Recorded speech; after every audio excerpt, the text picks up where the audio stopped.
happening, Magnusites? Just got done watching Loki Season 2, Episode 1. And I gotta say, it was a good episode. I am happy. It intrigued me. I was very interested in it from beginning to end. I wasn't bored, not once. So, this episode starts off where it left off.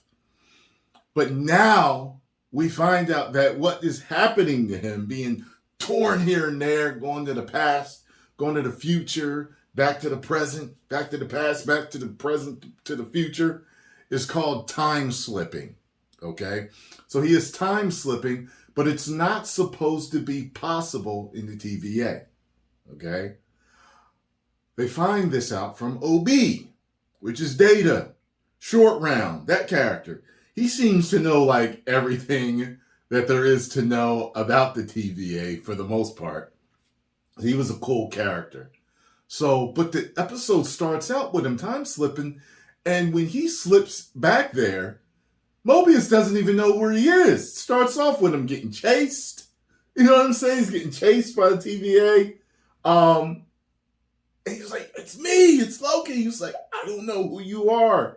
So he does Anakin and he jumps off and he actually lands in somebody's truck and but back into the TVA. And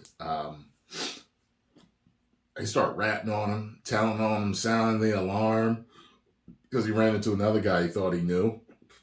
That he did know, but he didn't know him. But he time slipped. And he came back. And when he did, he knew who he was. So anyway, after he finally finds Mobius, because I think Mobius ends up being in a meeting with the higher ups, and he just comes in, he's trying to explain to them what's going on. You know what I mean? He knows who he is at this point. And he takes one of the guys pruning things, and he's like, yo, this is what's going on, basically.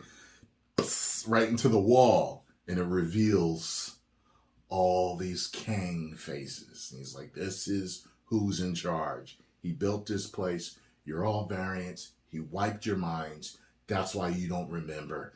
And by the way things are going, he wiped your minds more than once. So, yeah, it's just getting nuts. You know what I mean? They're asking the whole crew to stop pruning. Timelines are diverging. They don't understand what's going on. They're getting power surges in the TVA. That shouldn't be happening. He explained to them what happened with him and what's her name? I forgot. But the female Loki.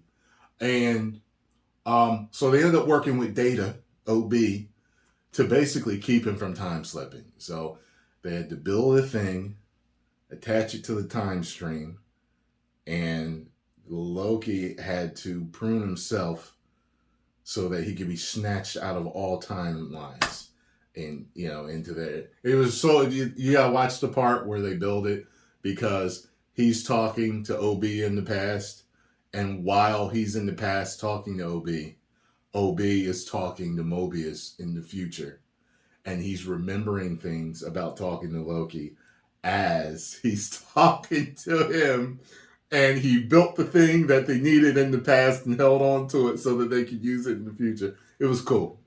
So they go through this whole thing and they got to snatch Loki out. And when you think it's not going to happen, I mean, he's really not going to make it. It's the Loki series. You know what I mean? But they make it look like all hope is lost. And finally, boom, they get it done, snatches him out, and, because whatchamacallit's about to die too. Mobius is about to die too. So, that basically is our episode at the end. There is they got to find Sally. I keep forgetting what her name is, but anyway, they got to find her.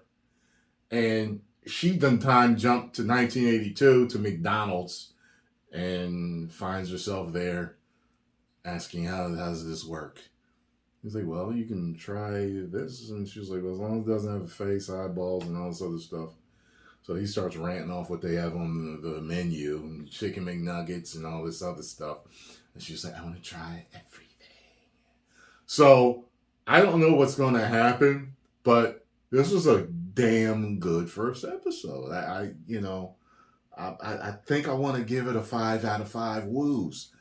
I do, because I was intrigued. I was interested. Loki is kind of like Andor. It doesn't exactly feel like the Marvel Universe, the MCU. It's, I guess you could say it's still the Marvel jokes, but it's more intrigue and it's more cerebral and a mystery than, um, you know, jokes and popcorn action. You know what I'm saying? So, jokes, popcorn action for most, but this is jokes and it's cerebral. So, I'm liking how this is starting out.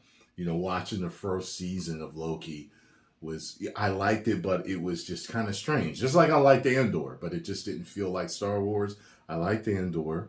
Some people that's their favorite. Some people Loki's their favorite series. And Loki's my second favorite villain of all time. He was my favorite till Thanos came along. So, um, hey, if they can keep the rest of the episodes like this, the whole damn series is going to be great. And maybe this will be the start of saving the MCU. Maybe I can happily say that the MCU is on its way back. I'm really happy with this episode, man. You see, and I didn't, no, it wasn't woke. It was good, man. It was really good. Actually, when I think really hard, maybe there's a slight element or two of something. If you really want to look for something, I could think of something. But other than that, man, trust me, you're not going to even really care. It was a damn good episode.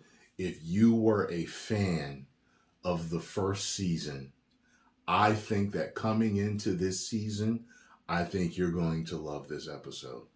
And I can't wait to see what they do with Jonathan Majors. If they had a recording of his voice talking to someone, I am not sure who. Maybe I could figure it out if I watch it again. I can only think of one or two people. It was a woman. Well, I can only think of one or two women who it could have been. You know what I'm saying? So, but yeah, I am happy. 10 million subscribers. Woo!